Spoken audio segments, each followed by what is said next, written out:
Hi friends, welcome to our channel doctor J. पिछले दो video में हमने मंकी पॉक्स कैसे होता है और क्या क्या उसके लक्षण होते हैं, साइन सिम्टम्स, ये सारे समझने की कोशिश करी। अब इस वीडियो में हम आपको मंकी पॉक्स के ट्रीटमेंट के बारे में डिटेल में बताएंगे।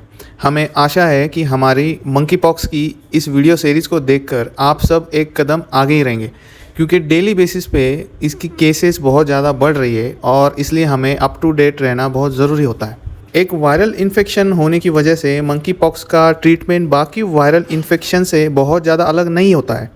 मेन इसमें स्टेप यही है कि सही समय पर इसका ट्रीटमेंट जो है वो स्टार्ट करें। अगर कोई पर्सन किसी मंकी पॉक्स पेशेंट के कांटेक्ट में या एनवायरनमेंट में आ जाता है जहां पर मंकी पॉक्स का वायरस बहुत ज़्यादा मात्रा में होता है, तो पहला स्टेप उनको यही उठाना होता है कि अगले 21 दिनों के लिए खुद को क्लोजली मॉनिटर करना है। यानी कि अगर कोई साइन या सिम्टम्स आपको नज़र आता है तो उसके ऊपर ध्यान रखना है। कम से कम लोगों के कांटेक्ट में आए, यानी कि जो आपके फ्रेंड्स और फैमिली मेम्बर्स हैं उनसे कम से कम कांटेक्ट रखें और अपने आप को आइसोलेट करें। और अपने फ्रेंड्स एंड फैमिली मेम्बर्स को भी ये इन्फॉर्मेशन दे दे कि आप इस वायरस के कांटेक्ट में आ चुके हैं और उनको भी सतर्क होने के लिए बोल दे। अगले स्टेप में अपने नियर बाय डॉक्टर से कांटेक्ट करके बता दे कि आपका कांटेक्ट जो है मंकी पॉक्स वाले पेशेंट के साथ हुआ है। अगर आपको कोई सिम्टम है तो भी आपको डिस्कस करने हैं अपने डॉक्टर के साथ, जैसे कि अगर आपको फीवर है, रैशेस आना शुरू हुई है, अगर ब्लीडिंग है, तो ये सारी चीज़ें डॉक्टर को बतानी है। और जब तक आपके ब्लड इन्वेस्टिगेशन रिपोर्ट्स आते नहीं है, जब तक आपके रिपोर्ट्स डिक्लेयर नहीं होते, आपको पूरी तरीके से आइसोलेशन में ही रहना है और मास्क भी वेयर करना है। अगर मान ले कि आपका मंकी पॉक्स का रिपोर्ट जो है वो पॉजिटिव आता है, तो आपके जो सिम्टम्स होते हैं, जो लक्षण है और जो जितनी सीवेरिटी होती है इस डिसीज़ की, इन चीज़ों को देखकर डॉक्टर जो है आपको ये बता देते हैं कि आपको अब इसका ट्रीटमेंट घर में ही लेना है आइसोलेशन के साथ, या आपको हॉस्पिटल जाने की ज़रूरत है। तो ज़्यादातर यंग बच्चे, बुज़ुर्ग और जिनकी इम्यूनिटी कॉम्प्रोमाइज़ होती है, यानी कि रोग प्रतिकारक शक्ति जिनकी कम होती है, उनको हॉस्पिटल में एडमिट होने के लिए रिकमेंड किया जाता है। सो फ्रेंड्स, अब हम बात करते हैं स्पेसिफिक मंकी पॉक्स की ट्रीटमेंट के बारे में। तो अगर मान लो कि आपको फीवर है तो आपको इसमें सिंपली टैबलेट पैरासीटामोल 500 mg की लेनी है। इस टैबलेट को आप 6 घंटे पर रिपीट कर सकते हो। इसके साथ ही आप कोल्ड स्पंजिंग भी कर सकते हो अगर आपका फीवर बार बार दिन भर में रिपीट हो रहा है।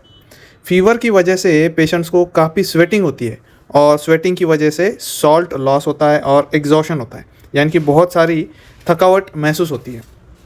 सो प्रॉपर हाइड्रेट खुद को करना ये इसमें बहुत ज़रूरी है। इसका मतलब जो आपकी जो बॉडी फ्लूइड है, जो स्वेटिंग की वजह से जो पानी बॉडी से निकलता है, उसको रिप्लेस ज़रूर करना है। सो इसको रिप्लेस कैसे करें ये मैं आपको बताऊंगा। आपको कुछ तरीके में फ्लूइड बार बार ओरली लेते रहना है, जैसे कि नींबू पानी, नारियल पानी, शरबत हुए, ORS का घोल हुआ, इत्यादि का सेवन करना है।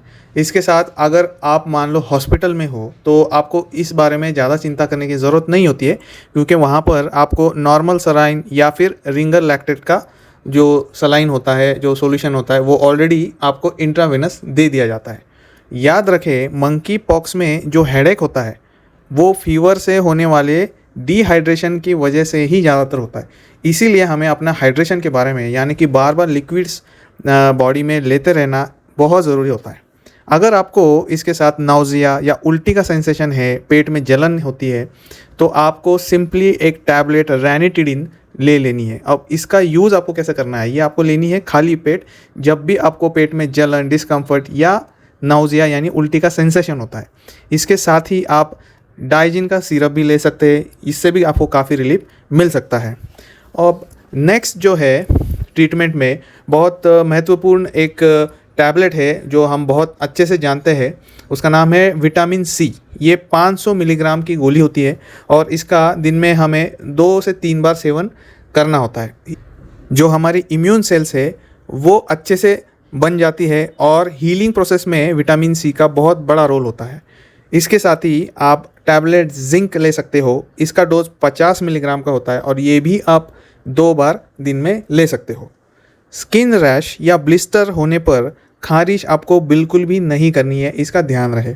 और हल्के सॉफ्ट कॉटन के कपड़े पहनने हैं जिससे स्किन की इरिटेशन आपको कम से कम होगी। आप अपने बॉडी पे और इन ब्लिस्टर्स पे एक मलहम आता है, उसका नाम है म्यूपिरोसिन या फिर सुप्रामाइसिन, जो बहुत कॉमनली हम जानते हैं, हर घरों में पाया जाता है। ये भी 2 बार दिन में लगा सकते हैं। याद रहे, एंटीबायोटिक का इस्तेमाल आपको तभी करना है जबकि आपके ब्लिस्टर्स में या फिर फोड़ों में पस भर जाता है, यानी कि बैक्टीरियल इन्फेक्शन उसमें होता है, तो ही एंटीबायोटिक हमें यूज़ करनी होती है। मुंह के आसपास होने वाले जो ब्लिस्टर्स है और जो छाले हैं, इससे काफ़ी इरिटेशन होती है और इसके लिए आपको सिंपली जो है खाने पे ध्यान देना है। इसमें आपको बहुत तीखा या ऑयली खाना नहीं खाना होता है और आपको गरारे करने होते हैं हल्का सा नमक डाल के गुनगुने पानी से।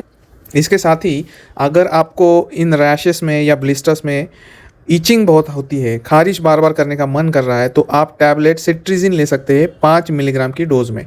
इसका यूज़ आप तब कर सकते हैं जब जब आपको इरिटेशन होती है। इसका बेस्ट यूज़ आप सोते टाइम कर सकते हैं, सोने से पहले आपको इस टैबलेट को लेना है। अब ये समझते हैं कि ऐसी क्या अलर्ट साइन होती है मंकी पॉक्स में, जो होने पे आपको बिना देर किए स्पेशलिस्ट को तुरंत कांटेक्ट कर लेना चाहिए। नंबर 1, आँखों में दर्द होना, इसके साथ ही धुंधला दिखाई देना। नंबर 2, चेस्ट पेन होना और इसके साथ सांस का फूल जाना। नंबर 3, यूरिन या पेशाब कम आना।